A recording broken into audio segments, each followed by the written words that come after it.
নতুন বাংলাদেশের বুনিয়াদকাল 2024-এর জুন, জুলাই, আগস্টের দিনগুলি। বাংলাদেশের রাজনীতির গতিপথ পাল্টে দেয়া এই মাহেন্দ্রক্ষণ মানুষের মনে জায়গা করে নিয়েছে ৩৬ জুলাই নামে। এই জনপদের অপরিসীম ত্যাগ ও অনন্য সাহসের সংগ্রামের গৌরবময় দিনগুলোর ঘটনাবলী সবার কাছে তাই অপরিসীম গুরুত্বের। কেমন ছিল দুনিয়া কাঁপানো জুলাইয়ের দিনগুলি? লাল জুলাইয়ে বিপ্লবী সময়রেখার উপর নজর বুলাতে আমাদের এবারের আয়োজন।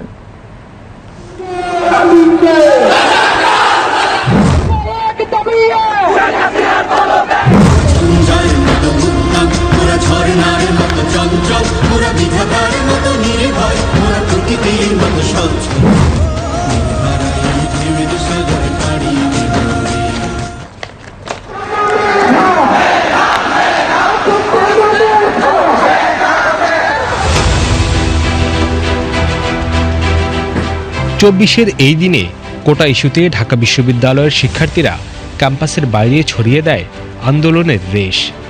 পূর্ব ঘোষিত কর্মসূচি গণপদযাত্রায় জোয়ার নামে প্রতিবাদের। কেন্দ্রীয় গ্রন্থাগারের সামনে থেকে শুরু হয় বিশাল বিক্ষোভ মিছিল। মিছিলটি নীলক্ষেত সায়েন্স ল্যাবরেটরি ও বাটা সিগন্যাল মোড় হয়ে শাহবাগে গিয়ে থামে। শাহবাগ মোড় 1 ঘন্টা অবরোধ করে শিক্ষার্থীরা। আমরা কোনো মুক্তিযুদ্ধ কোটার বিরুদ্ধে স্পেসিফিকভাবে কোনো কথা বলছি না। আমরা পোষ্য কোটা সহ সকল অযৌক্তিক কথা সেই কোটাগুলোর বিরুদ্ধেও বলছি। 2024 সালে আমি নারী, এটা কোনো দুর্বলতা না, এটা কোনো কোটা চলছে না। যতদিন পর্যন্ত আমাদের দাবি আদায় না হয় ততদিন পর্যন্ত আমরা রাজনীতিতে থাকবো। অবরোধ হয় পুরান ঢাকায়ও। জগন্নাথ বিশ্ববিদ্যালয়ের শিক্ষার্থীরা ফটকের সামনের রাস্তায় অবস্থান নিয়ে প্রতিবাদ জানান। ওই দিন বিকেলে জাহাঙ্গীরনগর বিশ্ববিদ্যালয়ের শিক্ষার্থীরা ঢাকা আরিচা মহাসড়ক 20 মিনিটের জন্য অবরোধ করেন। সামনের দিনে 2 ঘন্টা এই সড়কে অবস্থান কর্মসূচির কথা ঘোষণা করেন তারা।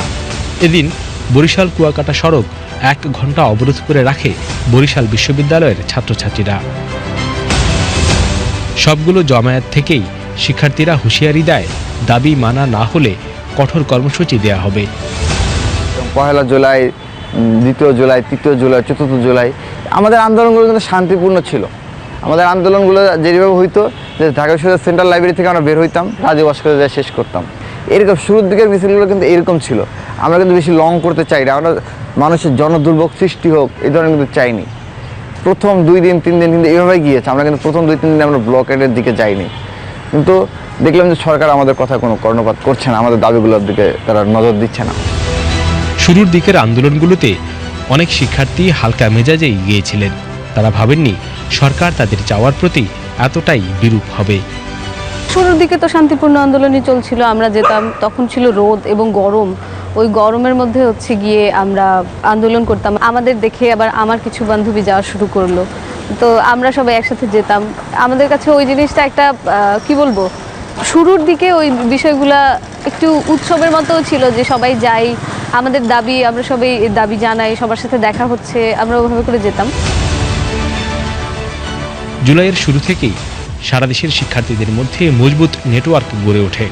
কেন্দ্রীয় পরিকল্পনায় বিক্ষোভ চলতে থাকে। বৈষম্য বিরোধী ছাত্র আন্দোলনের ধর্মঘট থাকায় দেশের প্রায় প্রতিটি বিশ্ববিদ্যালয়ে এদিন শিক্ষা কার্যক্রম স্থবির হয়ে পড়ে।